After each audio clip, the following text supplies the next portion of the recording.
Hello and welcome to the Animation Kimmunication podcast, your source for discussion about animation, film, fandom, and more. So please join your host, I Love Kim Possible a Lot, or KP, and Lauren Kizich, the Abbey Roadie, for today's discussion. If you like what you hear, please remember to support by giving a like, a follow, as well as subscribing to the main I Love Kim Possible a Lot channel on YouTube. Spread the word and keep being a part of a great community.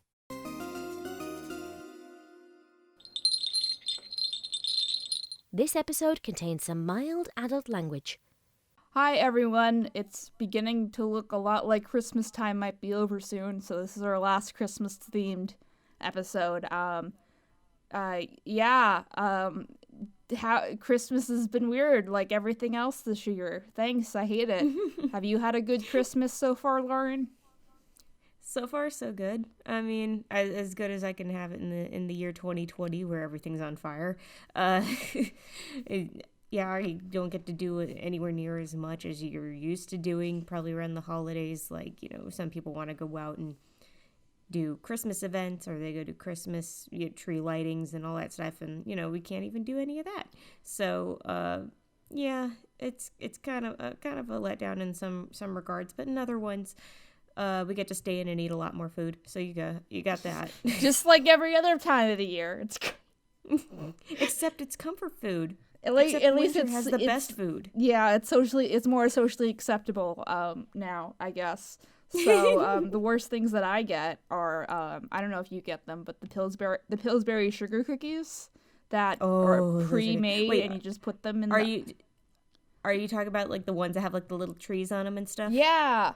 Yeah. Those are the shit. Those guys sell out. Those guys sell out so quickly. Like, I have not been able to find any of those guys. I mean, even the Halloween ones, back when it was during the Halloween times, I was trying to find even, like, the pumpkin and the ghost cookies, and I could not find them. They were sold out everywhere. I'll mail you sometime, because I know, like, we still have I got a bunch of ones for Thanksgiving, and I'm trying not to eat them, like, all in one sitting, because they have a lot of trans fat in them.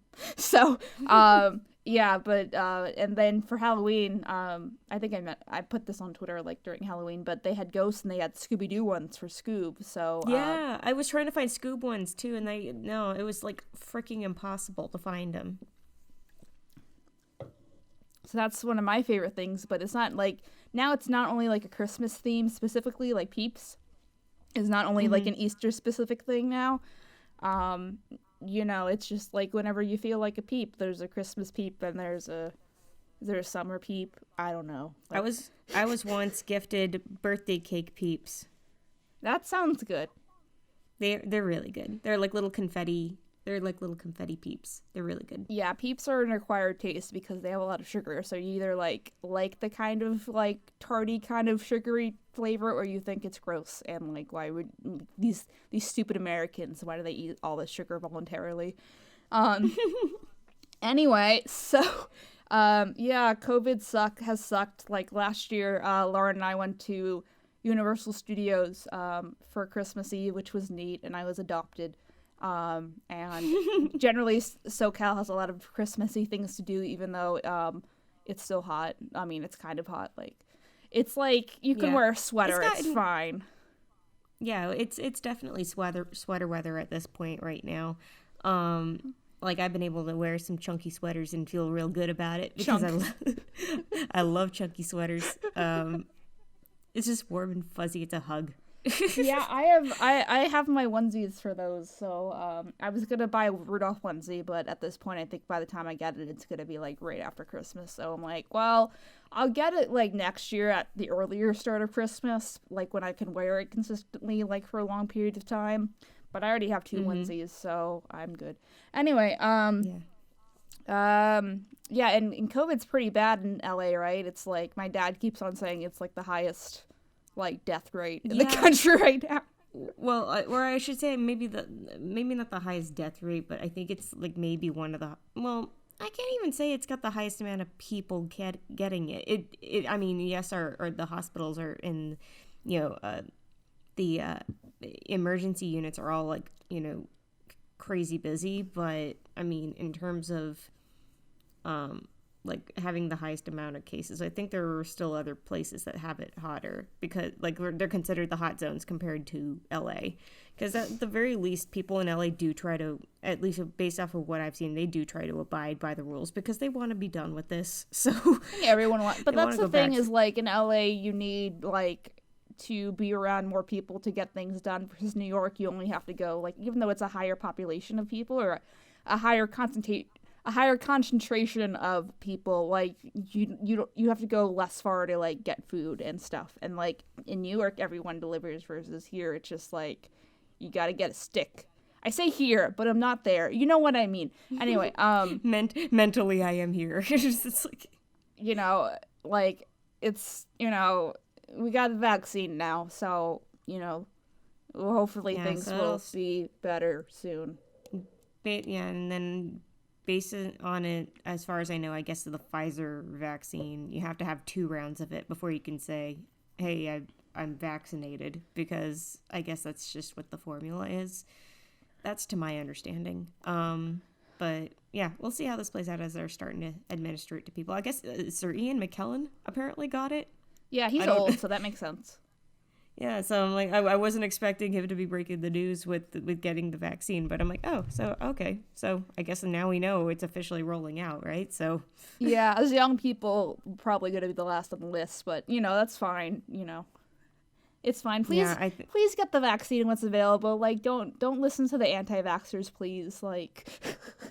It's like, look, before COVID, that was a problem with people not vaccinating. So, I mean, do you want to get polio? Do you want to get smallpox? You know how horrible that was to like the human race generally before like we got vaccines for them. Stop being stupid. Yeah. Anyway, I don't think it's controversial to say that. But anyway, we're getting off topic. So we're gonna Lauren and I. This is the Lauren and I only episode. If you haven't figured that out, like 10 minutes in, good job. No, we have our guest very quietly sitting off to the side, and they're not going to come in until like the last 2 minutes of the podcast. Hi there, bye there, get out. So anyway, so we're gonna talk about Christmas movies that we generally like, and specifically probably more of the animated variety to fit in with the podcast. I know we do try to be an all-encompassing kind of podcast, and now that, you know, when we try to branch out on different topics and different facets of entertainment, you know, we do try to be all-encompassing in that. But obviously we began this with the focus of first and foremost animation. Yeah. So anyway, so we're gonna try and do as close to animation as possible. Even if I guess some of them have, you know, animated elements to them. So we'll see. Yeah, but before we get to that, so if hopefully you're watching this like a week before Christmas and you have time to like watch a crap ton of movies, and well, what else are you gonna do? Like watch our videos first, and then you can watch your Christmas movies. Well, the thing is, you can't say it was a week before Christmas because this is the week before Christmas. It's the week. It will be the week of Christmas that this comes out. So yeah, you got time. So Christmas when this comes is on out, like Friday this year or something. Yeah. Christmas Eve is on Thursday, and then you Christmas got is on 2 Friday. days. So you got 2 days to binge everything, right? Yeah, Go. you can do that. Yeah, maybe we'll release this early so people have time to like binge the movies. Okay, anyway, we'll figure it out. You'll hear this when you hear this.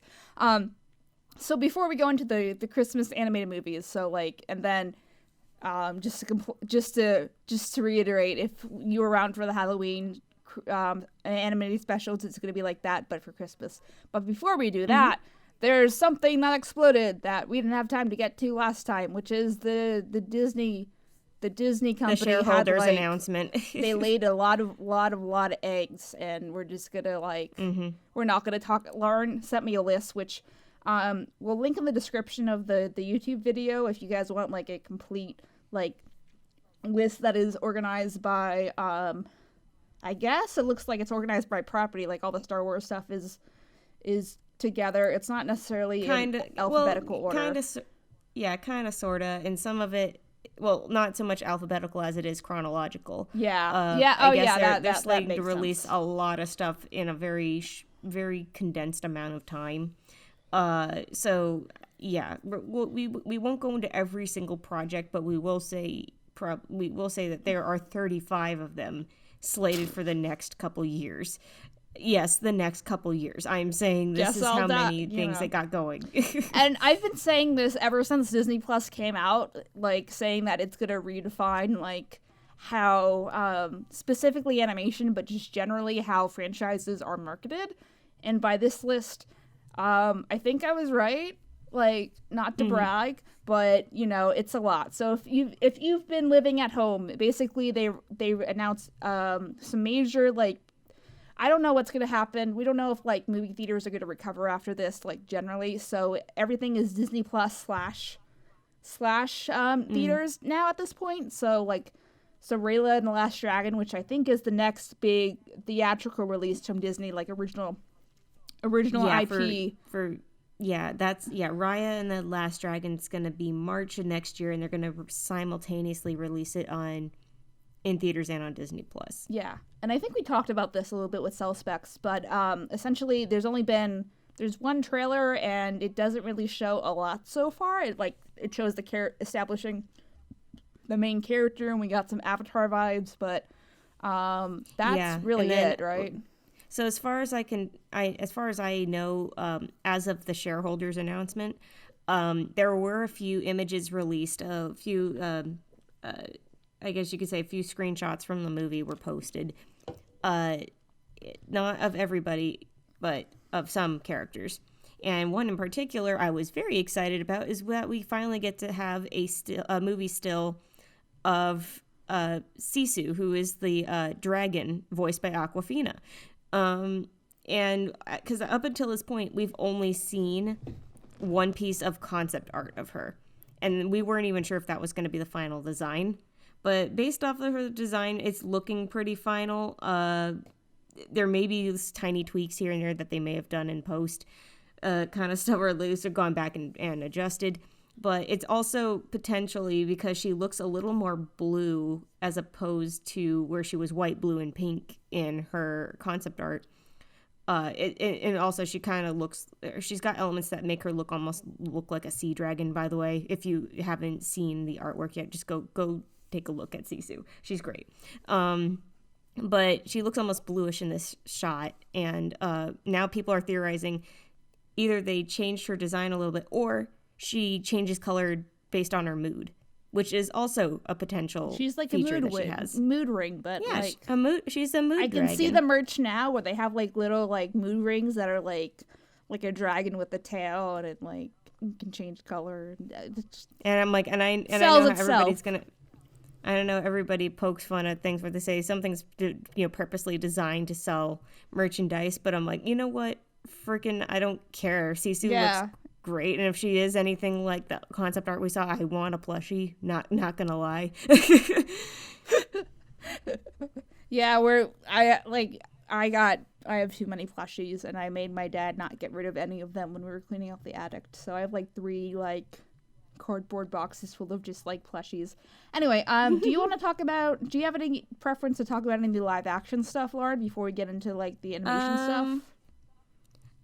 I guess I can basically I'll lightly touch into some of this stuff here. Particularly, we have a whole freaking slew of new Star Wars projects coming. So pretty much all of them are coming to Disney Plus. As far as I know, they're all Disney Plus, and not in theaters. They're kind of like The Mandalorian, where they're all going to be spin-offs of in the same universe, or some of them in the same timeline as Mandalorian. And then some of them are even glimpses into parts of time in the Skywalker saga that we haven't seen yet. And so, because, they got to keep going back into that one, I guess, if you want to keep looking at Darth Vader. Have they specified which ones are animated? Because I think the Bad Batch series is going to be animated in, like, Clone Wars I think Bad style. Batch, I think Bad Batch is, and I think maybe Visions is. I'm trying to remember. But I do know, I think they were especially establishing it in Mandalorian that Ahsoka is going to have her own series on Disney Plus, and because they already do have her, I think this is the first time we saw her in live action. was in The Mandalorian. And sorry if that's spoiler territory. I'm sorry. I don't know. I've only seen. I feel like it's been, snippets. especially by the time this gets released, like it's been out long enough that like. Yeah, and plus on top whatever. of that, I still need to be the person that sits there. I still need to sit down and actually watch Mandalorian. I need to watch it's the majority of the Star Wars stuff. I'm just like, there's a lot to catch up on, but yeah. So we got here's literally all of the names of the Star Wars stuff. So we're getting for Disney Plus: Star Wars Rangers of the New Republic, Star Wars Ahsoka, Star Wars Andor, Star Wars Obi-Wan Kenobi. Yes, by the way. Yeah, I'll talk about that in a second. Yeah, we're going to talk about that. Star Wars The Bad Batch, Star Wars Visions, Star Wars Lando, Star Wars The Acolyte, and Star Wars A Droid Story. So. Okay, I'll do Go ahead. That's all within the next couple years. Okay, I'll do Obi-Wan. So I said I'm the same way with the MCU. So like I don't particularly care about the MCU only because I've never had the time. Like, not that I don't care. Like, you're stupid for caring, but like I've just never like been the right place at the right time to be watching continuously. Like I'm a casual superhero fan. I like Spider-Man, and that's really it. So I'll watch the Spider-Man movies, and then I won't watch anything else. So in case you're paying attention, for the next MCU Spider-Man movie, they're doing a Spider-Verse thing where they're getting Tobey Maguire and they're getting Andrew Garfield, and I was just like, yo, I don't care about MCU. I didn't see Infinity Wars. I didn't see Endgame. I don't know what anyone was talking about. I just didn't do it. But like, damn, this is the thing that's gonna get me into MCU. Shit, they got me. So they got me. So I'm a sucker for Sam Raimi's Spider-Man. Like, I low-key liked. I know I'm gonna get a lot of flack for this, but I low-key liked the Spider-Man PS4 game better than Spider-Verse. I'm sorry, Animation World. I love Spider-Verse is good too, but like, you know, I anyway. So go before the pitchforks are thrown. Let's keep going. I like both of them. Okay, so now we get Tobey Maguire back as Spider-Man, and plus, like, obviously, they teased again, slight spoiler warning. Obviously, they teased in Far From Home that they cast J.K. Simmons as the MCU J. Jonah Jameson. Words are hard. So he was J. Jonah Jameson. Say that 3 times fast. John Jacob Jingleheimer Schmidt. Anyway, so they cast him as the MC Universe version. So now there's 2 J.K. Simmons, J. Jonah Jamesons that are slightly different, that I hope are interacting like the end card or something. So you know, but anyway, it's not important. So they just cast Alfred Montoya, I think, who does a lot of voice acting these days. He was in he did the Hey Arnold movie. He did Frozen 2 at the beginning, like stuff like that. So I'm just like, yeah. So anyway, back to Star Wars. So same thing with Obi-Wan.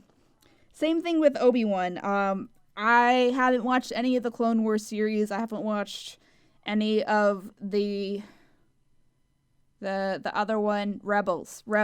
That's the other one. Well, yeah, because I was gonna say that Obi-Wan's supposed to take place in between the time that Obi-Wan and Anakin separate, and so and before the events of basically Episode 4. Right. So. But what the big deal is that it's funny that what seemed to be trending more, this was one actor over the other, and I guess it is because we haven't seen him in a while, but Ewan McGregor is returning as Obi-Wan. First of all, big deal. My body is ready for the memes. Hayden Christensen is also returning, but in his role, I guess in his role as Darth Vader. So yeah, not that it will matter who's we were in the not fucking ready for suit, that one. but I mean, they'll probably have some FaceTime for him, I'm assuming. But especially after Episode 3, I mean, he was kind of... I mean, they had to do all the makeup and stuff like that. But you know what? This is cool. This is cool. And we get to have them both back. And I feel like, to a degree, a lot more people look back on the original trilogy, and they can still see that there is actually some value to the original trilogy as much as people complained about it originally. And it seemed like, for me, episode 3 was the strongest of all 3 of those movies that they put out. It is incredibly memorable, memes aside. But yeah, so I'm excited. I'm excited to see where they go with this, and how they carry it out. But yeah, so I mean, they got all of this stuff set out for Star Wars. So yeah, Star Wars isn't going away anytime soon. Not that we were particularly worried about that. Yeah, I mean, we already knew Disney was not going to let that happen. But it is cool to see how they're expanding the universe, because again, once you end the Skywalker saga, it's kind of it. You know, you don't want to, like, it's too soon to make a new trilogy, so, you know. Yeah, otherwise you're going over old ground again, and that's all you can do. But meanwhile, you have stuff like, you have Lando, so apparently there's going to be a Lando Calrissian spinoff, and then there's going to be Ahsoka from Clone Wars, that they're going to have her, and then there's going to be a series about a new droid too. I guess a droid that's friends with R2D2 and C3PO, I guess, that isn't BB-8. I think that's what it is. Yeah, we get to make more money. Yeah. And, by we, I mean Disney, yeah. so. Yeah, so it'll be interesting to see where all of these go. And, yeah, I think if I remember, now, am I wrong in this? I think I think Star Wars Visions is the animated one, because I was trying to remember there was one series that they're making that's going to be all, it was going to be all animated by different, I think either different Japanese studios, or it was going to be different Japanese artists, something like that, where they're all going to be animated differently. Kind of like if you remember the collection, The Animatrix, where it was all these different animated shorts based on the universe of the Matrix movies. Okay. That it would basically be kind of like that, but I think it was for Star Wars. I could be wrong, but I do remember they were announcing something like that. So it's basically Disney's Animatrix. Yay, that sounds trippy. Like, you know, imagine it follows like G-rated drug dealers, and, you know, that's why they have visions. There you go. That's my idea. And yeah, as far as Hayden Christensen, like, I'll probably talk about like how the Star Wars movies have been like redefined by nostalgia, and now people like adore them for some reason. But, you know, they can still use Hayden Christensen for flashbacks to like regular Anakin. So I'm curious to see like how he'll act with like actual good direction. So, you know, that also, no offense, George Lucas, but like kind of. Okay, any more live action? Oh, Indiana Jones 5. Yeah, it's kind of interesting to see where they're going to go with that one. Especially when I remember ages ago they were talking about putting in a new Indy, or like recasting Indy to be somebody else. Because clearly Harrison Ford's not about it. So he's like, they just give him enough money, he'll do things. It's fine. Yeah. That means they have to get like Shia LaBeouf back, which is like my favorite person. So that should, I don't know. I think that's all the live action stuff that I care about. Like I low key care about a little bit like Chip and Dale, with John Mulaney, because I really like John Mulaney. Yeah, isn't that? But the thing, yeah, and that's live action. I thought that was. I'm like. Meanwhile, I'm very much afraid we're gonna get, because they're gonna put them in live action chipmunks, like mascot suits. Well, no, live action. No, live. Okay, think about it. When was the last time we had live action chipmunks? Oh yeah, you're right. Chipmunks. It's the Sellout Boys. Well, I mean, I know this isn't Sony, but at the same time, I still can't help but think, how are they going to do this without it sounding like it's going to be another Chipmunks movie? Like, I really don't want that to happen, especially for Rescue Rangers, but we'll see. Yeah, I have mixed thoughts about Rescue Rangers, because someone I really do not like is a big fan of that. So you can guess, but like, I don't know, I'll probably get over it. It's a me thing. I just am just very assertive and confrontational, and then that makes people uncomfortable, and they like project emotionally like things on me to show how uncomfortable they are, and then I'm like, wow, they baby. So that's me. Don't make KP angry. KP will beat you. Anyway, welcome to the Christmas podcast. So besides Rayla, I think the biggest thing, is like a bunch of stuff got greenlit that are like series about current IPs. Like we got a Moana series, we got a Tiana series, which is Princess and the Frog. We got a Zootopia series. We got another Big Hero 6 series. I didn't think we need another Big Hero 6 series, but like, okay, yeah, I guess. I guess it's more about Baymax. So, but anyway, then we're also getting, we're getting we still have Monsters at Work to wait for whenever that comes. But in terms of like Pixar projects and stuff like that. But even though that wasn't part of the slate, I know that was what they originally were working on. I know it's still happening at some point. But and then we also have I believe it's pronounced Iwaju. Yeah. Which is that's an animated series that almost think of almost like Wakanda, where it's almost like I guess you could say like a futuristic society. Yeah, heavily And like I believe African imagery inspired kind of thing. Yeah. And then we got Encanto, which has music by Lin-Manuel Miranda. And it's going to be the next original animated Disney musical that will be coming into theaters. Yay. So maybe, I'm excited. if theaters are still a thing. I think it'll be at theaters and Disney Plus, but as far as I know, it still says it's listed as theaters, so we'll see. And then we also get Doug Days. So it's a little series on Disney Plus for Doug from Up. I thought I was just like, oh no, like Doug, like Doug, the guy with the green sweater. No, I don't want one of those. No. And then we're also getting a Lightning McQueen and Mater series. So no, this isn't like Mater's Tall Tales or anything like that. Which actually those were pretty funny because they're short form and they allow for quicker, snappier gags. No Medusa cars. Oh yeah. Pixar is gonna have their first ever series. I guess it's gonna be like a short form series. It's a limited series, I think. Win or Lose, and I believe it's about a sports team. And I hope so. About the team members. And then we also have Luca coming out next year, which is about two best friends, or at least a kid, maybe me making a friend while taking a vacation in the Italian Riviera. And the twist is that Luca, our protagonist, is not just a boy making a friend and having adventures. He's also secretly a sea monster. So we got that. And I think it actually there are some glimpses of it, of his design that have surfaced online because it was from a Disney Plus project that recently got posted. I think it was A Day at Pixar. I think that's what it was. And there were snippets of Luca that you could see in both of his human and sea monster forms. So that's not really much of a spoiler now at this point. It's kind of knowledge that there was going to be a twist in this story.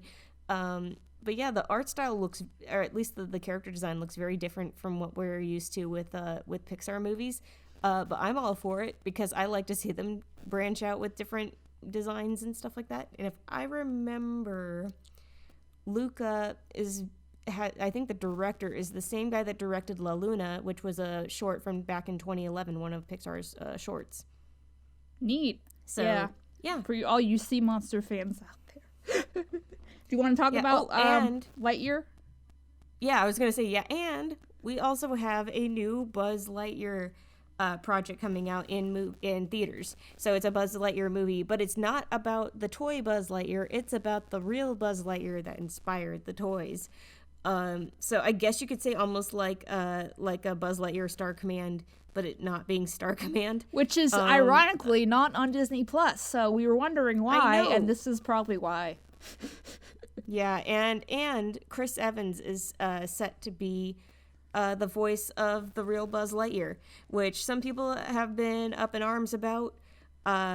because they're like, why not Tim Allen? But I'm thinking, well, first of all, this is about the real Buzz Lightyear, not the toy, so he can have a different voice. And actually, Chris Evans' voice sounds like it could be perfectly melded for a Buzz Lightyear type character. He's already Captain America, so just So it's they're fine, saying that Tim Allen is the cheap guy that they get to record the voices for the toys, but Chris Evans is like the better version, like it's like Tom Hanks and Tim Hanks, which is a reference to, I think, the DreamWorks video. Oh, Anyway. And then there is another project also coming out of Pixar called Turning Red, which I didn't realize it was going to be. It sounds like more like a short film premise, but I guess they know how to make it into a feature-length film. It's because it's about this teenage girl. I want to say she's like 13-year-old girl. She's trying to go about her first few years in junior high and stuff like that, and, getting used to, I think, a new school, at least a new school year. But the thing is, whenever she gets anxious or nervous or stressed, she turns into a giant red panda. So, Yeah. So, and if I remember, I believe the director of Bao also has. I think she's directing this one. Who I met one time at CTN. Yay. Yeah. So it's cool that I'm glad to see she gets to take the helm for Turning Red. I was just interested to see, that was an interesting premise to see for a feature length film. So I'm curious to see how they'll do it, and it's based on what some team members were saying on Twitter and stuff, saying, oh, I finally get to talk. I finally get to say a little something about what I've been working on. Been having so much fun with this movie, and I hope you guys are really gonna like it because we've been having fun making it. So I'm like, okay, so I mean that leaves me hopeful that people seem to be excited, about working on this movie. So really hoping we get to see a little bit more footage as time goes on, because I know it doesn't come till 2022, but that would mean 2021 we start getting some footage. So yeah, We did it. And then we also have a bunch of Marvel stuff that means for Disney Plus and for theaters. So we're getting, interestingly enough, I'm going to bring it up, is Black Panther 2. Now, this is the year 2020, where the year we lost Chadwick Boseman. Rest in peace. Rest in power. Yes. and interestingly enough, looking at the premise for Black Panther 2, they're not going to try and recast Black Panther. Good move. They're actually going to focus more on, based on a Wakanda as a society and the people that are still a part of it. Yeah, that'll be interesting to see in how they carry that out. I think they should probably rename it Black Panther subtitle, because Black Panther 2 without Black Panther sounds kind of weird. I know that's probably just the working title, but Yeah, we're also getting WandaVision. That's coming up real soon in January, January 15th, specifically on Disney Plus. We're getting the basically the Scarlet Witch and Vision series that everybody's been waiting for. We also get coming up in theaters, we get Doctor Strange in the Multiverse of Madness. So that already sounds like it's going to be really interesting, especially Doctor Strange and his ability to cross dimensions. We also get The Falcon and the Winter Soldier coming out in March 2021 to Disney Plus. So yes, that means we get Bucky. And then we also have I don't have any context for this, so I'm just nodding my head. Yeah, Bucky. Yep, the guy. The Winter Soldier. Yeah. Anyway. And then we also get the long-awaited Black Widow movie coming out on May 7th. Hey, two days before my birthday. And then we also have the very highly anticipated Loki series for Disney Plus. Yes, that means Tom Hiddleston is back as Loki for this series, and that has a whole bunch of people hyped, especially when so many people love Loki as a character, and huge fandom for him. So I'm very excited to see where they go with it, because Loki, by nature, he's a trickster, and he uses disguises, and he has power, and he's a smartass. So we like to see that. Then we also have the What If series. And that's actually an animated Marvel series coming to Disney Plus in the summer of 2021. I guess we'll have to link the trailer for it or something like that, because it's a little hard to explain. But the premise, yes, is what if. Like, literally, this phrase ties into everything. So they're gonna take your fan fiction and they're gonna make like a little episode out of it. It has to do with like one overarching story, I guess, tying together all these Marvel heroes. And what's interesting is that how they designed the art design for the series looks really good and really different from anything I'd seen of other Marvel stuff before. So this is really cool.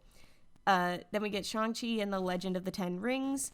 So that's another Marvel series set to come out, or at least a Marvel movie set to come out. But this is all part of, the Marvel universe. We have the Miss Marvel series coming to Disney Plus. We have Captain Marvel 2 coming out into theaters in November 2022. We also have the Eternals, which if I'm trying to remember the Eternals, that's supposed to be November 2021. But we also get the Hawkeye series on Disney Plus. As far as we know, we don't know when that's going to be released. We know that they're working on it right now, and that Haley Steinfeld is part of the crew. So she's already been seen in her costume and everything like that in promotional photos. Then we got a She-Hulk series. We've got a Moon Knight series. We got a Secret Invasion series. We got Ironheart. We got Armor Wars. I'm Guardians of the Galaxy Holiday Special. Just one end. And then we got a Groot series called I Am Groot. And we also get Thor, Love and Thunder, which I'm trying to remember. Was Love and Thunder Taika Waititi? Was it? I can't remember. No, I might be wrong. Anyway, I do know that one's been in talks for a long time. So we get that May 6, 2022 in theaters. And then we have Blade. And then we have Ant-Man and the Wasp, Quantumania. So, and then, and a Fantastic Four film. Because we have to delve into that one again for the third time in a row. Third time's a charm, I guess. First couple times it didn't work. But yeah, so that's pretty much all of the Marvel stuff as far as I can tell. Then we're also getting Disney original series. Like, yeah, we got Chip and Dale, but we're also getting a Little Mermaid movie. We're getting a Lion King prequel. We're getting the Jungle Cruise movie in theaters. We're getting a Peter Pan and Wendy movie, I think, for Disney Plus. We're getting Disenchanted, the sequel to Enchanted. After all these years, it's finally coming, guys. Not sure when, but I know they're working on it. And then we also get, interestingly enough, we're also getting Sister Act 3. Yeah, that's what I wanted. Not having and then also because of the Blue Sky umbrella. Sorry, I promise I'm almost done with this list. There's just Lauren, a ton to go Lauren, through. like we can't make this the whole episode. We're 40 minutes in. I know. Yeah, kind of. Sorry. It's okay. We'll kind of. Anyways, and we're also get under the Blue Sky umbrella and all the 20th Century Fox stuff. We're getting a Diary of a Wimpy Kid stuff. We're getting Ice Age Adventures of Buck Wild, which is a series for Disney Plus. We're getting a Night at the Museum animated film and all that kind of stuff. So anyway, there's a ton of stuff. And that's not even going into the detail how much stuff is on this list and on this slate for the next few years. But yeah. When we start getting the animated series, specifically the ones that are already about previous IP, so like the Moana series or the Tiana series, I think it might be fun to have an episode with Chris Sorensen back. I can never pronounce his last name. Who was the EP for the Tangled series, which is really good. I asked him on Twitter if they approached him for any of these IPs, and they said no. But I imagine they're using the Tangled series like they have to as kind of a world building, or a good way to world build pre-established characters in a way that isn't forced. So, it should be a good talk. So, yay, we know people, I guess. So come back for that, like, whenever one of these, like, comes out, or at least when we have some more information about it. So, yeah. So let's talk about Christmas now. So, yeah, Christmas. And you got movies you want to discuss first? Okay, let me Or Google specials? Let me Google stuff. Oh, okay. Well, I'll just start off the bat to say like the Rudolph specials. So it should like almost be out by now. If not, it'll be coming out shortly. So we just did a big Rudolph special about like everything that Rudolph's ever been in ever. Please watch, comment, like, subscribe for that. But Rudolph is like very important. I love Rudolph. I have the Build-A-Bears for Rudolph and Clarice when they first came out. Like that was like I'm not very materialistic. I'll buy like plushies because they help with my mental health and stuff and my anxiety. I'm an adult. But usually I don't buy stuff unless like it's clothes or like things that help me express myself and that kind of thing. But like I saw the Build-A-Bear Rudolph, which was like 2009-ish, and they showed a clip of like Rudolph and Clarice, the one we used in the video, and I was like, I'm getting that. I'm going to Build-A-Bear. This was like when I was a freshman in high school, and I was like, I'm going to Build-A-Bear. I'm getting this Rudolph. It lights up. So he is in California. Except this time you're gonna build a deer. So he's in California right now, but he is like one of my favorite stuffed animals. His nose doesn't work anymore, but if anyone is good with stuffed animals, hit us up in the comments or whatever. If anyone knows how to fix that. Anyway, so I'll keep it brief because we go into detail about like the Rudolph mythology, like in every form in the video, but like if you haven't seen it yet, out of all the options, so there's 6 Rudolph movies. Island of Misfit Toys is the best, because Santa is not being mean to Rudolph, and it's also really sweet. So the original is also really good when you like skip over Santa like being mean to reindeer for predetermined conditions, and good job being PC there, Santa. It's fine. But Why weren't you at elf practice? Why weren't you at elf? Oh yeah, that's a good reminder, because it was originally going to be collab, so that's when we were going to put that line in, but I don't think we put it back in. So we'll yeah, thanks, Lauren. Anyway, so thanks, Lauren. She put the meme back in the video, but Rudolph is great. And Rudolph was made by a Jewish guy. It's okay if he converted, so he's not Jewish anymore, like when he died, but like, I guess it's better than something. I think it's ironic, which is fun. But anyway, so Rudolph is great. So I saw Klaus last night for the first time. I knew I'd like Finally. it. I knew I'd love it. I loved it. It's great. Go see Klaus. It's beautiful.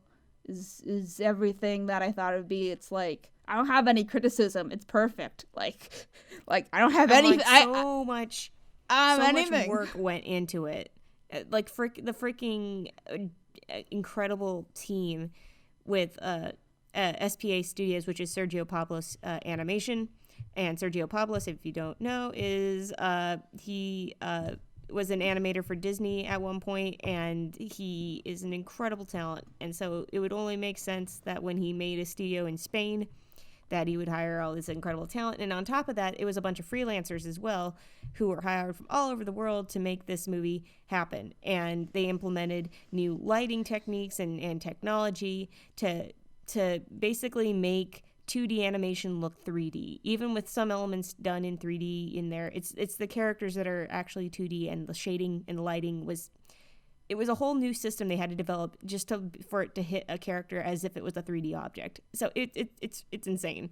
And the movie deserves, honestly, so much more love and recognition. So please absolutely give it a watch.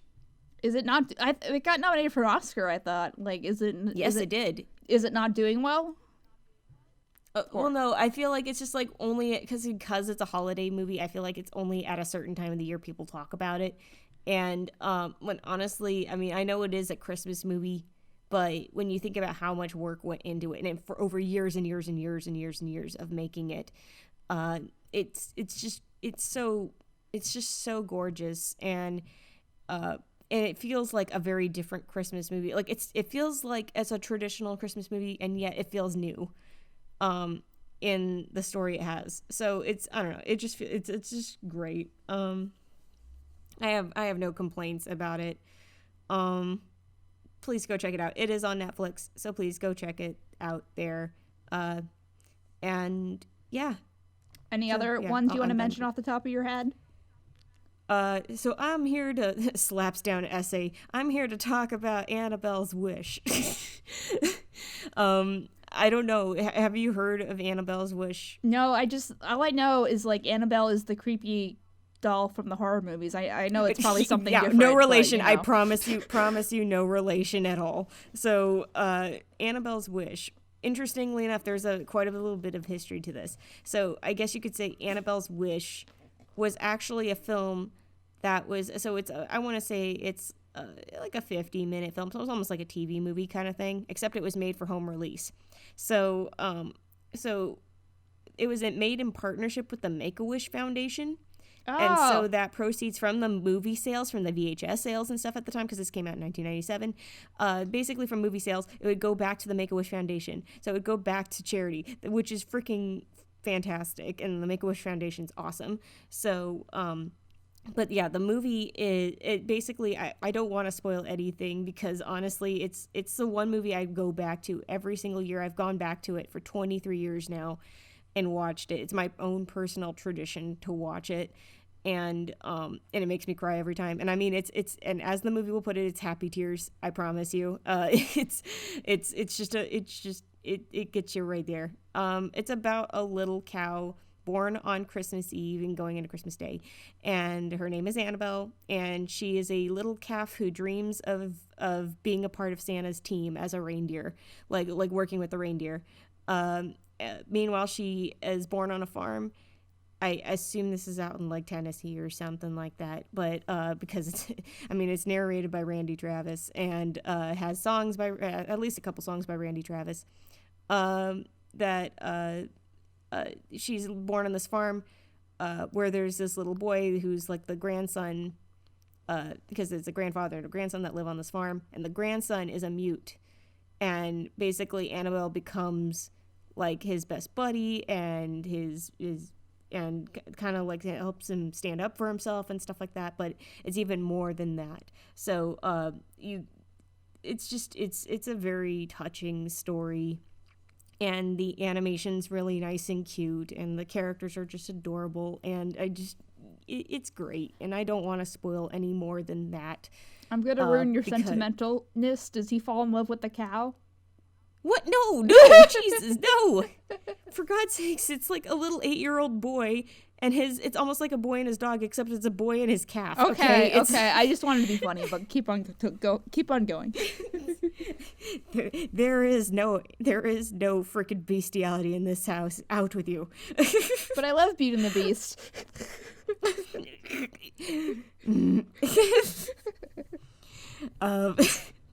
On that note, please go watch Annabelle's Wish. I promise. Is it available it's not what KP is saying. Is it available on any streaming services? Do you know? You can actually, and you know what? I can actually put in a link, because somebody out of the goodness of their heart uploaded it for free to YouTube, and it hasn't been pulled down yet. So, and it's been like almost 10 years that it's been up, and it hasn't been pulled down.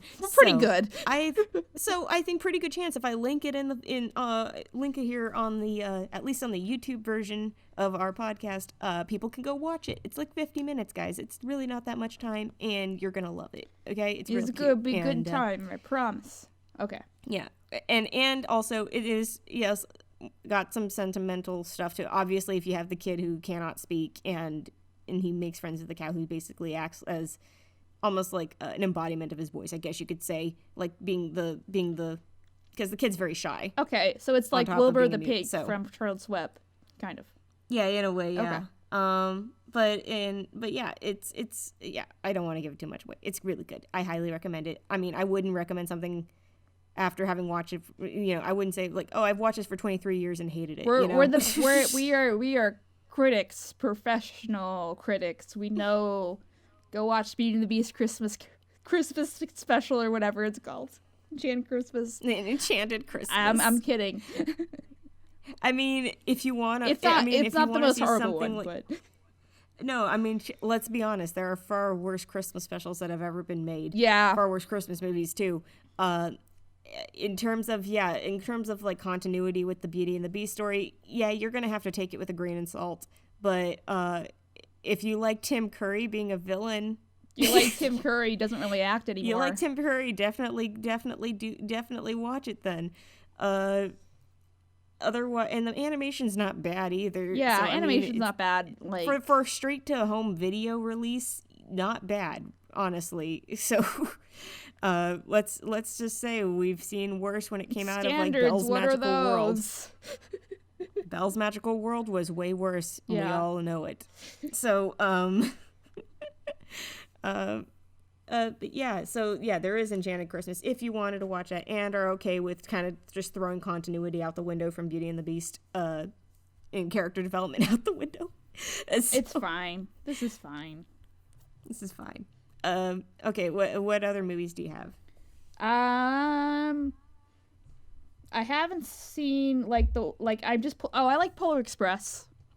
You know. Yeah, see, I was gonna bring up that one because yeah, it's at the time when it came out, it was a groundbreaking movie, and I know we all look back on the motion capture and go, "Ooh, that didn't work out as good as I remember."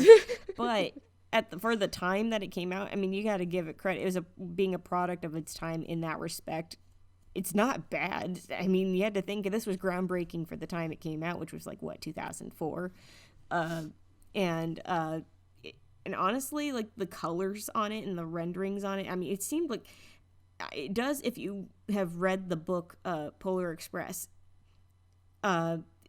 definitely it does try to follow it, and obviously it takes its creative liberties, but it still feels like it's in the tone of the book, which is, if you ever read it, it's a picture book essentially with very little text. Mm-hmm. So, but the text that they do adapt to the screen and use for like narration and stuff like that. Oh, by the way, Tom Hanks is like 8 characters in this movie. It's fine. He's the narrator, he's the conductor, he's the hobo, he's Santa, he's the dad, I think he even did motion capture for like not only all those characters, but I think reportedly he did motion capture for the main child as well. I'm not sure. He's Tom Hanks, he can do anything. Yeah, and if you haven't seen it, then I mean, I highly recommend seeing it anyway, because it is a beautiful movie regardless of if you can just dismiss the motion capture being what it is at the time. It's still aesthetically a beautiful movie. So I mean, that's the way it happens. If it's on TV, I watch Express. it. Yeah, and and the music's great, and especially if you got that freaking hot chocolate jam, you know I'm on it. Yeah, I was just gonna say, we got it hot. Oh, we got it hot. So a couple things with Polar Express to know going in is, so like, I've always been someone that like really loves Christmas, and I have to go outside for my Christmas fill of Christmas stuff, because like, I mean, this year it's a little bit different because everyone's home for Corona, but usually like, since we got older, everyone is just like, celebrate Christmas for Rachel, it's fine, like she really likes it, and it's always been kind of like half-assed. So that's why I was like, Lauren, adopt me, like no one, like they're not even gonna do Christmas, like I want Christmas. And she's like, okay.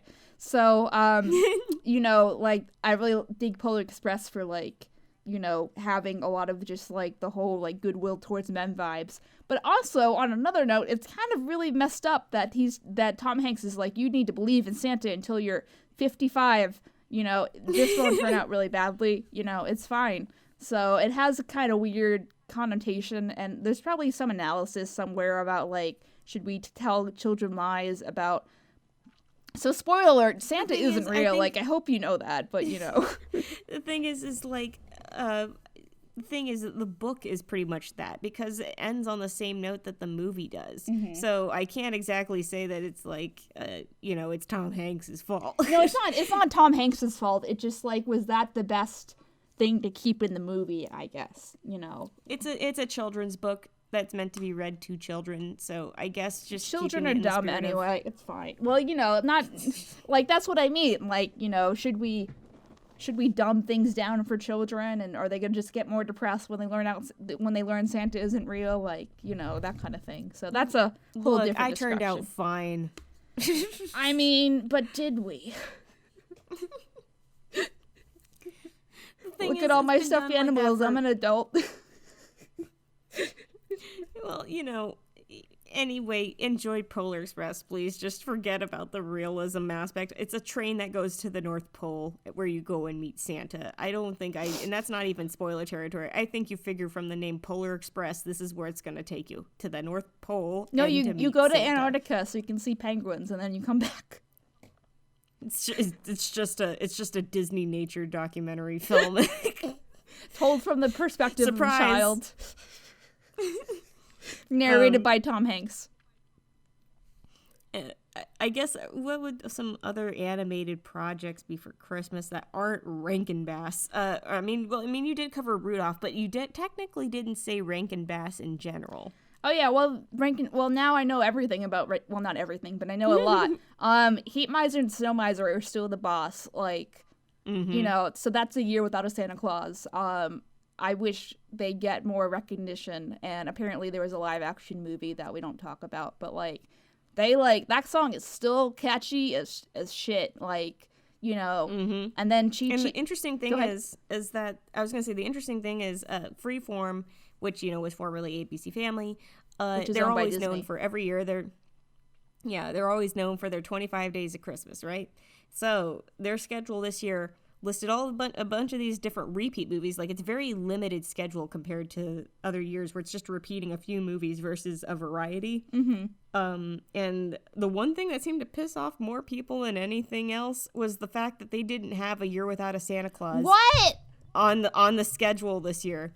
And that had everybody mad. Yeah, because people were looking forward to the Heat and Snow Miser songs. So it's like, honestly, I was kind of upset about it myself, because I'm like, wow, look at these first of all, look at all these movies that are just like, it's just a handful of movies that they're repeating for 25 days versus a whole and with, like, you know, the exception of a couple days where they have like you know, one-off newer movies or whatever, but then they go back to the other stuff. And but yeah, in A Year Without a Santa Claus, surprising lack of some of those other Rankin Bass movies. I mean, Santa Claus is Coming to Town was on the schedule, and so was Rudolph. But when it came to, like, Year Without a Santa Claus, that wasn't even on there. When it usually is. What blasphemy for me is this? I'm not even Christian, and this goes against my religion, Lauren. Like, everybody.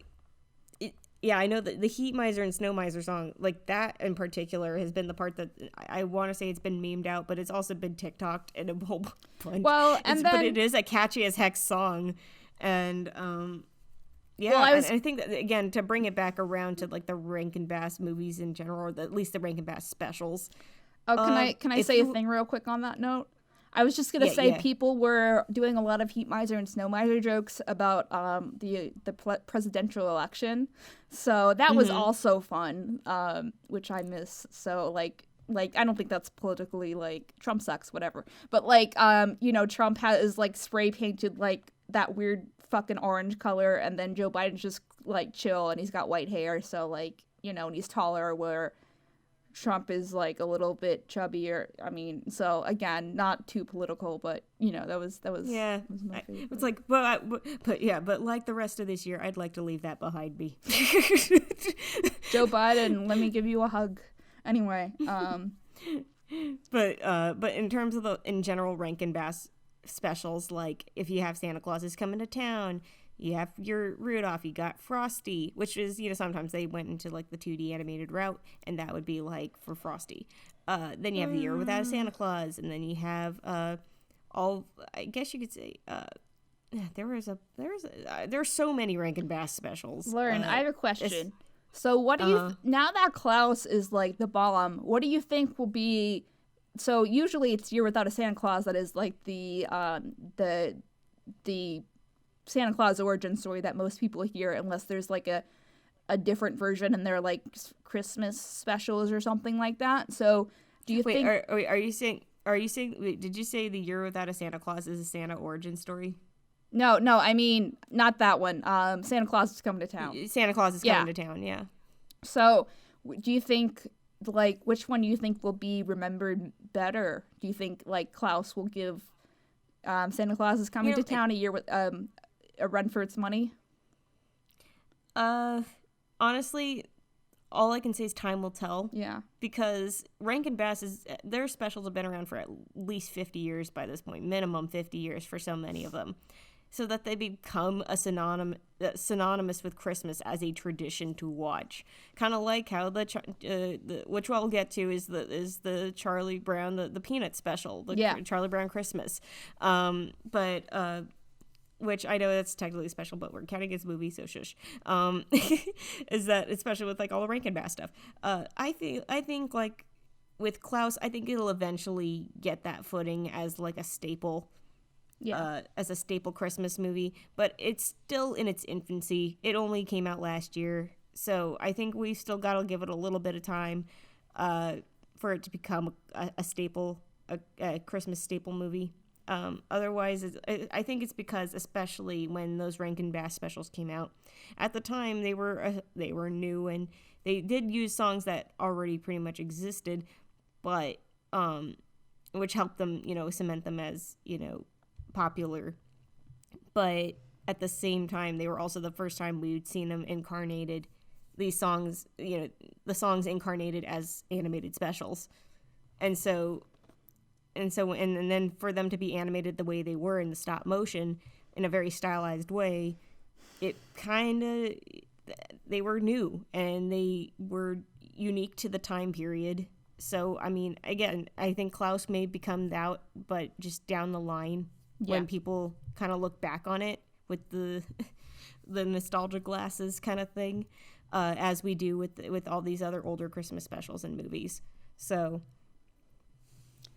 it will be. Well, the thing is that I think is really hurting the Rankin Bass stuff is their streaming copyright is weird. Like, we just talk like usually people go to ABC to watch them, but they're like, we have Santa Claus is Coming to Town missing from the lineup, which is weird, because they usually again have a good variety as far as Christmas things. I don't know, like is weird. And then Klaus is like on Netflix, the biggest streaming service ever, so I wonder how that will kind of play into how people have access to the movies. So like, Rudolph Company, I know I've talked to you a lot lately, but like please like make the rights to the Rankin Bass stuff, at least the stuff that you own, like easier to be able to stream, because you're only helping yourself, friend. Like, and you can sell more of that dink Rudolph merch that we all need. So like, I don't know, it was weird. Go ahead. Oh man, I almost forgot. It just hit me. I almost forgot. I can't believe it. Was the Little Drummer Boy? That was another Rankin Bass. Oh, one. I didn't watch that one. The biblical one. Jesus. So, but you could. I was gonna say it's a really good one though. I mean, I feel like not enough people talk about it, even though the song "The Little Drummer Boy" is played every year a million times over. That it's like the special is honestly really good, and it's, as far as I can tell, the only one that's rooted in the biblical story. So, so there's that. So and then obviously for people who are taking notes about the Rankin Bass specials, there's also there's also Jack Frost, which people don't talk about a lot, which I really like. And then like there's like 5 Frosty movies that are 2D animated for some reason. And then because they jumped back and forth between 2D and stop motion on their specials. Yeah, and then there's also the ones that were made after the fact, like which I don't think they get enough credit because they're great. So like so again, Island of Misfit Toys. There you go. Was made in 2001. It's 3D animated. It looks like garbage, but watch it. It's good. And then the other one that was actually made in stop motion in 2008 was called A Miser Brothers Christmas, which is also adorable, and the animation's really good. And they actually got Mickey Rooney to reprise his role of Santa. I think that was the last time he did before he died, too. So that's also adorable. I think that was funded by ABC, so that might be on the schedule comparatively than the other one. So they're all great.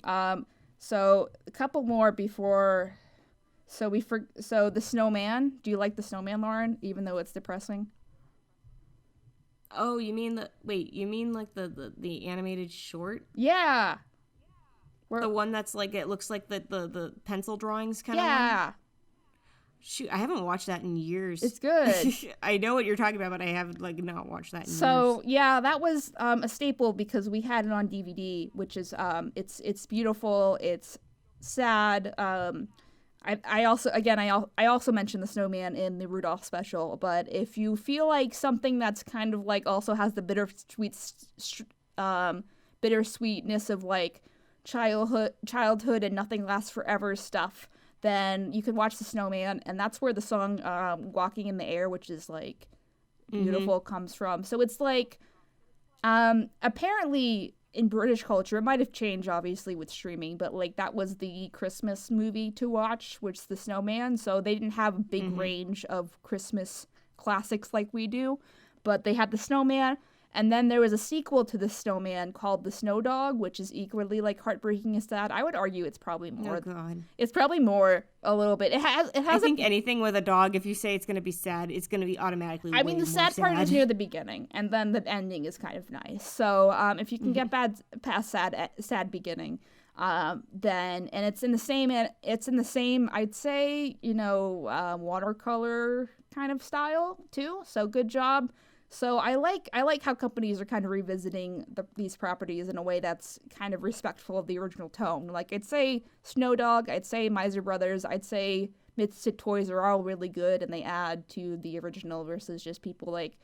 I was looking over like Christmas movies that don't need to exist. Lauren, someone bought the rights to the Swan Princess movies and they made a bunch of crappy like 3D movies. Yes. There's like a Swan Princess Christmas or some bullshit like. Yes, that's not even the worst of them.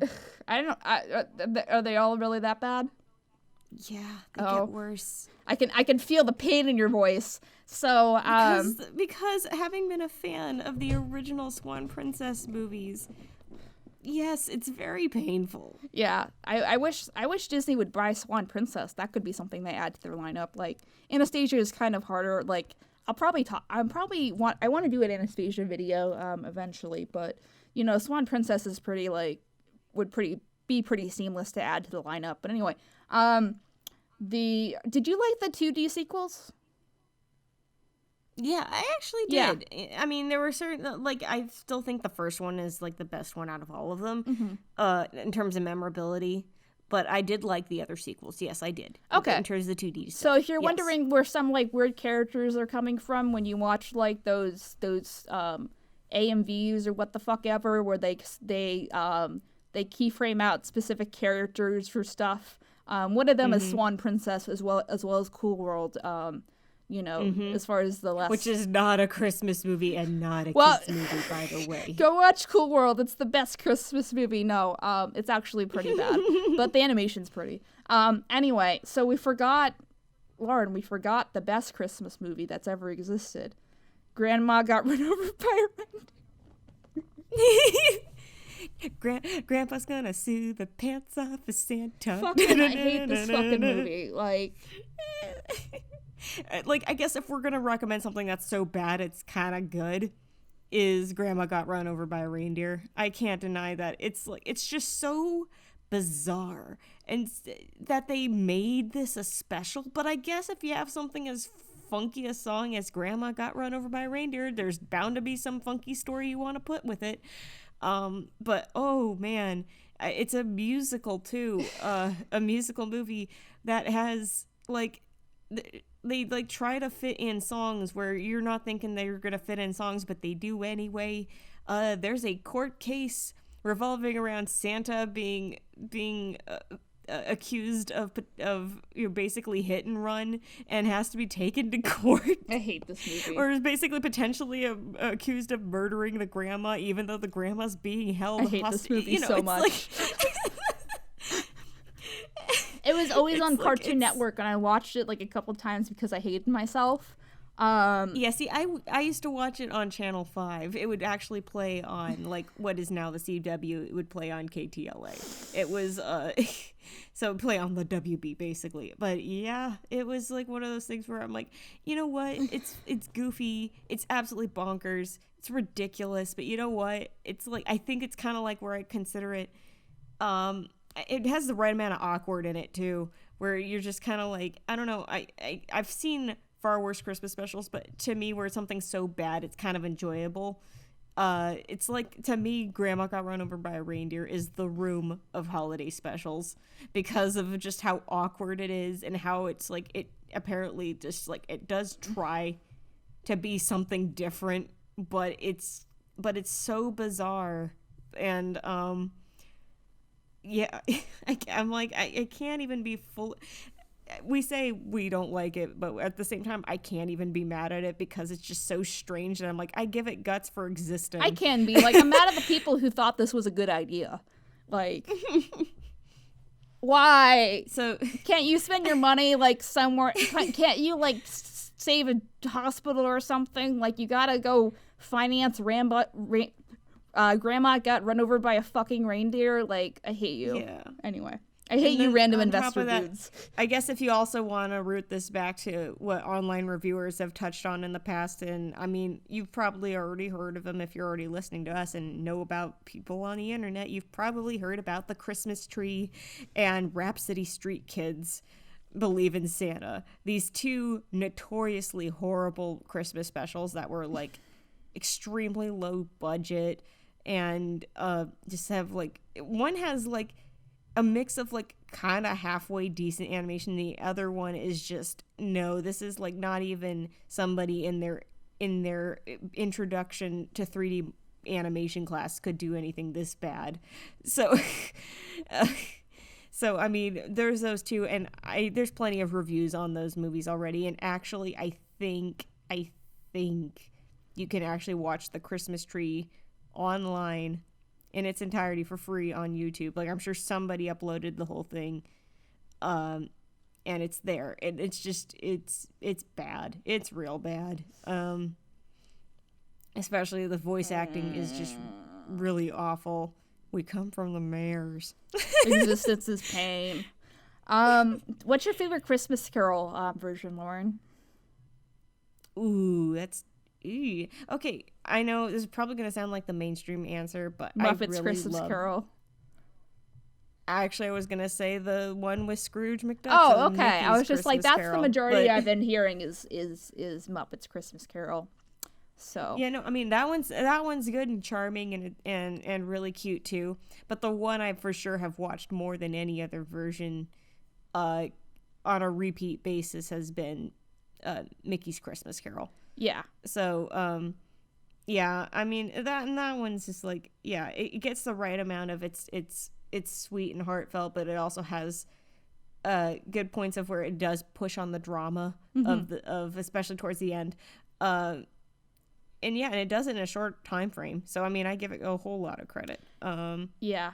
But yeah, and like the Jim Carrey one, not as big a fan of it. It's the most accurate of the versions, so if you like it for that reason, but like it's weird sometimes. Yeah, and it is pretty creepy. And I know the story of A Christmas Carol is kind of in its way very creepy, but to think of when you have like these very caricatured people with mocap on them, you know, and actually, well, I mean, at least it's much better mocap than Polar Express. But then that also adds to that uncanny valley kind of feel to it. So if you're into that, then fine, give it a watch. Otherwise, I mean, I think it's just because Christmas Carol's not exactly the liveliest and most heartwarming story to tell, except for the ending message. Yeah. But that's why it's like I want to look at other interpretations and look for that lighter tone, because I'm like, look, we're already as people, we're all very sad already. So I think we don't need it this year. Skip. We don't. Yeah. Just look for another version. But yeah, for me, it's the Mickey version. Yeah, I agree. Like, so for those who remember back in the day, they had a couple DVDs for House of Mouse, which I think is a great idea. So it was in the VHS of House of Mouse. It was the last special they showed, and that's how I got introduced to it. And it's still great. Yeah, the Snowed In at the House of Mouse, which was a great Christmas. That's actually, I'll consider that a Christmas movie because technically it's derived from the show, but it was released on home release on DVD and stuff like that. Is House of Mouse on Disney Plus yet? No, and it should be. What? It's like, get on that, guys. I kept thinking to myself, the whole concept of the House of Mouse was such a brilliant thing to have for Disney. It's to be more like the hey, fact that they could get away with it, and have all these characters interact with each other. What they should have, to this day, I still think what they should have done, even in whatever park they decided to do it at, they should have made a House of Mouse so you do character dining. Oh my God. And I mean, you're right. Honestly, Disney, if you haven't even considered that, look, even if it doesn't have to be hooked up to the House of Mouse show, why not? Just like, I know you already do character dining, but imagine one where they could all meet at the same place and not have to be like land specific or even restaurant specific, that you could just do it. Yeah, I don't think they have a lot of money for like renovating right now, but I think that's probably the future. When they can. Yeah. I think for the future. That's why I say not now, but I'm just saying, if you haven't thought about it, just saying. Yeah. Idea right there. I'm trying to think if there's anything else we haven't covered. Oh, and this is something I don't think a lot of people know exists. So there is an animated version of the Elf story. It's called Elf Buddy's Musical Christmas, which is stop motion. Oh, the one that was the NBC special, right? Yeah. So that's really cute if you like the original movie. And so Elf was actually a Broadway play, and then they made the special out of this, which I don't think a lot of people know exists. So shout out to Elf. Yeah, the Elf special. I remember I saw it, and it's funny because I know it's kind of split audiences. We're going like, half of them going, this is cute, and then the other one's saying, this is cute, but did we need this? And I'm like thinking, well, I mean, at the same time, it does try to do a few things different from its movie counterpart. So, like the whole musical aspect and everything. And it's also stop motion, which already is automatically more charming. But it's just, I have to revisit it. But I remember watching it the year it came out on TV and watching it. So I do remember that. But yeah, definitely check it out. See for yourself. If you like the Elf movie, then you're gonna like the Christmas special.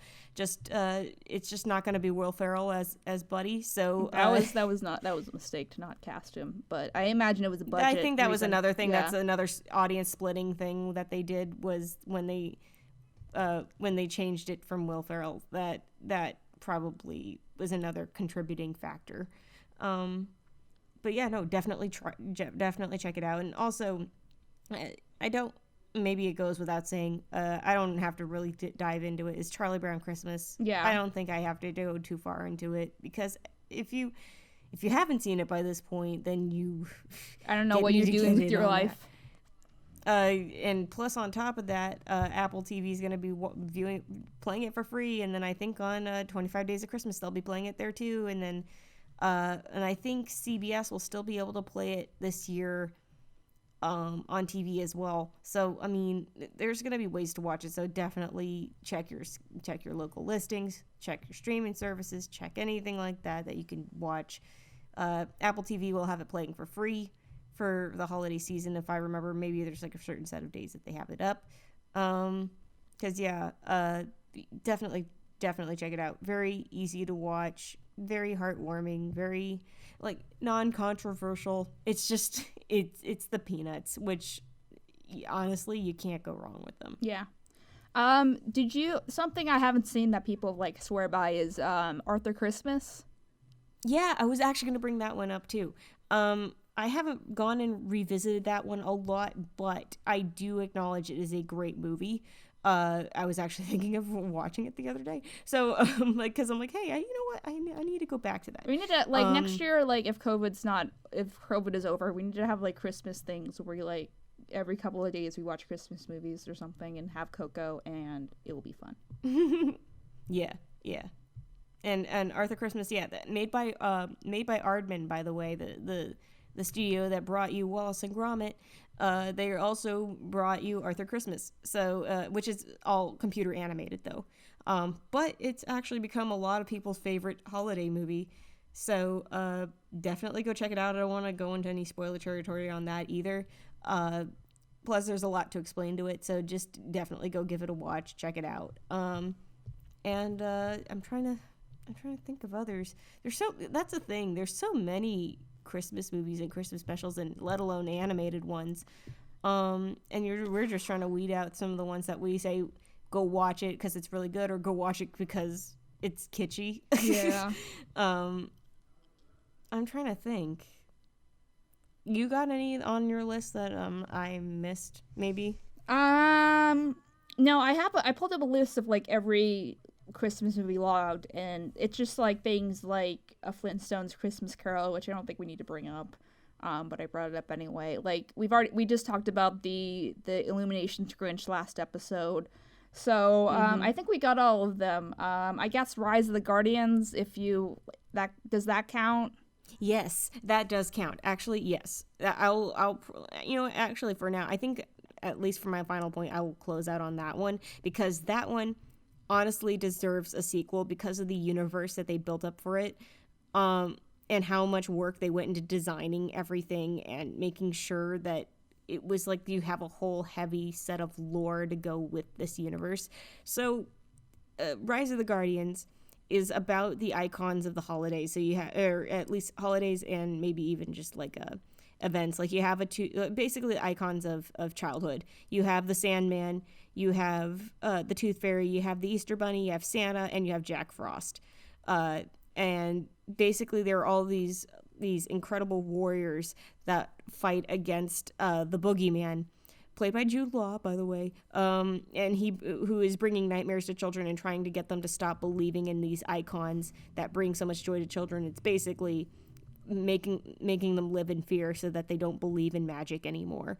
And especially with Jack Frost is in particular having an identity crisis, and showing the origin story of him as well. And it's very, very interesting and it's just gorgeous movie. And the biggest sin is that it hasn't had any sequel planned for it, because they honestly should. Mm-hmm.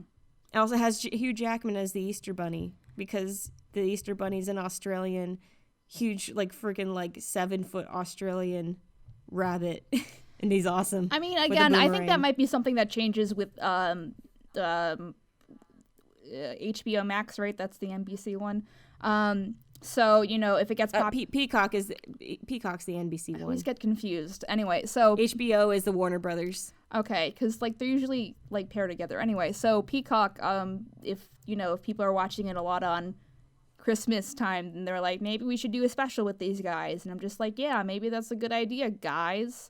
So Also, Russian Santa. Yeah. Did you ever see the Don Bluth like donkey thing? Yes, a small one. Okay. That one's really cute and very wholesome and just very soft.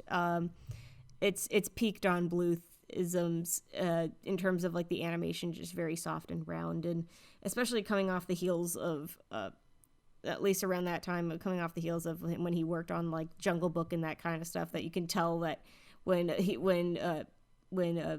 Don Bluth had been coming off of he was working with Disney, but also just like ready to come off of their heels and go off on his own. Man, he old. If he was on Jungle Book. Yeah. I think he was on Jungle Book. He might have been on just a little after that, but I'm just thinking of like, he was involved pretty early on. Yeah. In like the late, I want to say late 60s, early 70s he was involved. So, I mean, Jungle Book was like mid 60s, but I say that because they probably used similar model sheets, because that was the age of recycling a lot of things too. Mm-hmm. So that meant designs and animations, and that's why you have the Xerox era, where they were so that's why when you see like similar dance patterns being used in different movies, like when you see the same dance that Snow White does in Robin Hood when Maid Marian's dancing and stuff like that. So yeah, it's that kind of thing. But yeah, no, Small One is basically if I remember, it's another telling of the nativity story, because it's about a boy and his donkey, on the night that Mary and Joseph are coming into Bethlehem, or are going to go to Bethlehem. So so there's that. Okay, I think we got all of them. So anything you want to close on, Lauren? Go watch these movies, guys. And we try to aim for the ones that'll like make you feel real good. So even if there are some of the ones where we say, yeah, these are specials that are really bad, but we kind of enjoy how bad they are. If you need a good laugh, then you got those. Yeah, definitely go check them out. And actually let us know what some of your favorite holiday movies are too. Ones that I know for sure we haven't mentioned. And let us know if those are the movies that you watch, or maybe even some movies that you don't watch. Or movies you watch at Christmas that aren't Christmas specific, I should say. Yeah. You know, like how sometimes I even watch like Anastasia at wintertime because it feels like a winter movie. Once Upon a December, so. Yeah. Because I'm like, yeah. Because I did watch Anastasia the other day. I rewatched it for movie. like the millionth time. It's always good. Always good. Okay. Anyway, how about you? Oh, I was just going to end, not that, I don't know how the us episodes usually do in general, but anyway, so just a reminder that, so going forward for after Christmas, we have a lot of powerhouse ideas, that are solidifying.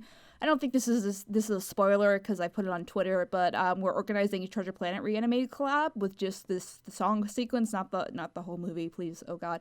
So that is a thing that will happen, as well as we have some other like really big specials with some of the talent that we've gained through the podcast. So we kind of want to like. The goals for the channel in the next like year or two, depending on COVID, obviously, is to kind of become an animation powerhouse between making your own stuff, like directing kind of these IP friendly things like Treasure Planet, or doing videos with and without like industry talent. So I'm really excited, but it's just been COVID obviously has complicated a lot of this process because it's harder to network when you have to do things on the computer, and you can't hype appearances. There's a lot of different intricacies. We'll probably also have a mailing list up for everything soon as we can figure out how that works, so look out for that. But if you guys can just do your part and just share, obviously subscribe and notify, so make sure you're watching the content when it comes out.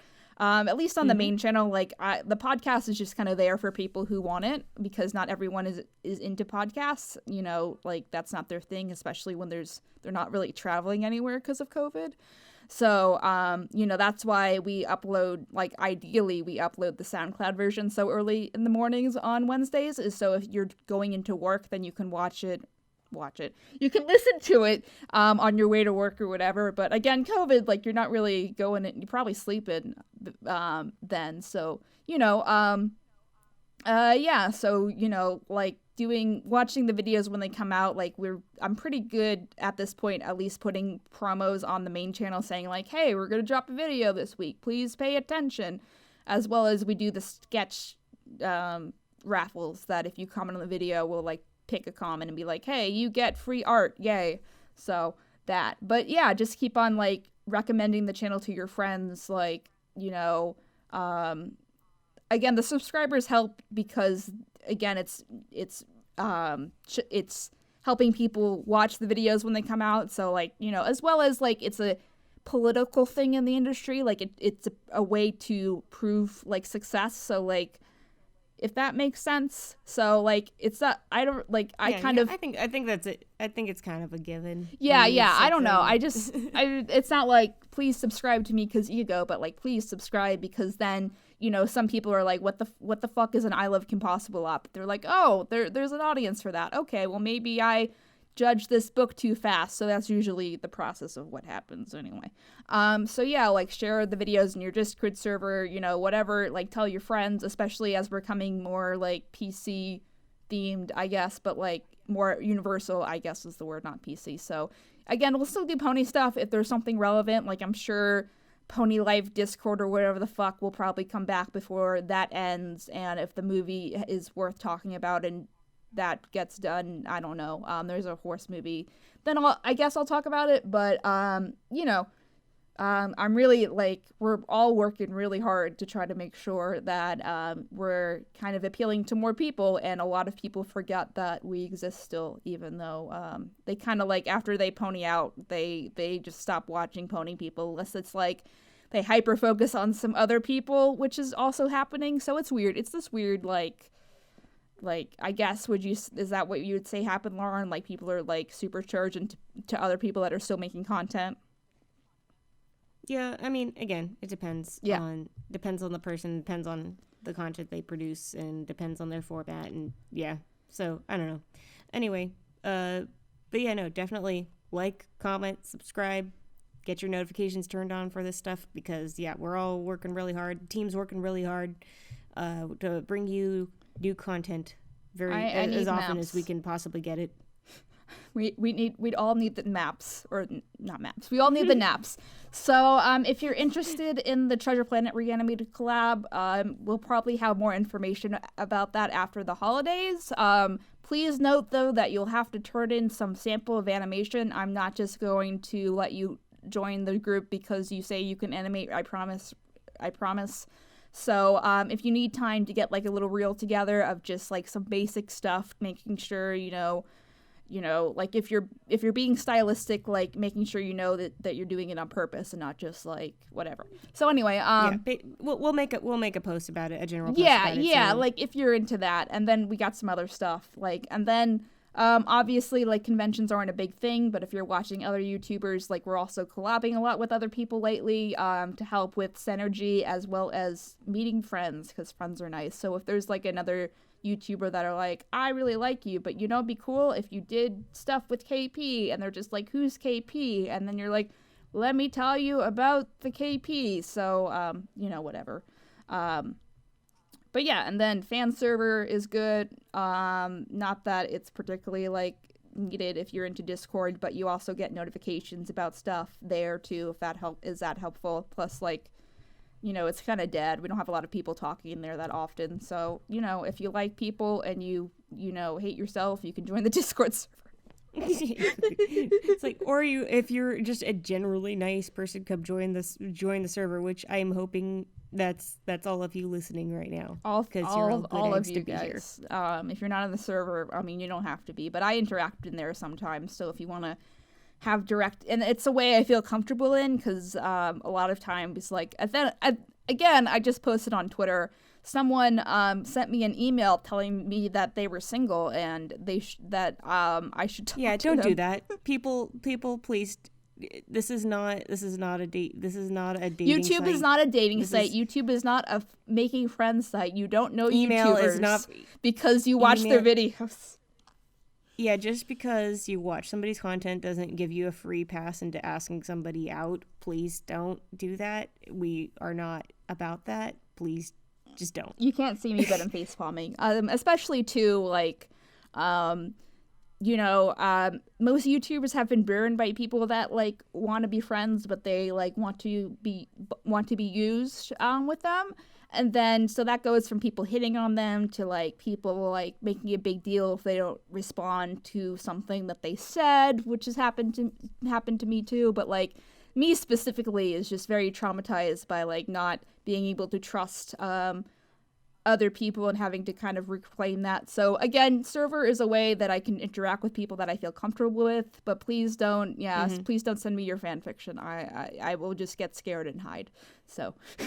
Yeah, so on that note, we're gonna close out and just say we're gonna be nice to everybody. Don't get cold. Be nice to yourself, and just treat everybody with respect, and and I hope everybody has a really good holiday, whichever you celebrate. I know at least as of recording this, we're about 6 nights. So, I guess you're about 6 nights into Hanukkah. Happy Hanukkah. And then they're about. And and then I hope everybody has a Merry Christmas, Happy Kwanzaa, Happy New Year. whatever you may. Well, we'll probably talk before you don't do any of that. Yeah, it's like, but I mean, even then, it's like I hope everybody has a wonderful holiday season, and we will be we'll be back again before the new year, but like you said, but in terms of Christmas, we're gonna be making sure we gotta rest. We gotta take time off to gotta make the list, check it do twice. the holiday stuffs. Yep. All right. So again, we'll probably release this episode early so you guys can watch it while you're catching up on your content, or you're doing some chocolate, or whatever you're feeling like. So you have time to watch the movies, and then make sure you watch Rudolph special and just content in general, please. Oh God. And we'll see you next time on the KP podcast, Animation Kimmunication. Yeah. Yeah, have a good night, guys. Until next time. Mwah. Good night, everybody. Happy birthday. So that's a Frosty reference. Happy anyway. birthday, Jesus. That too.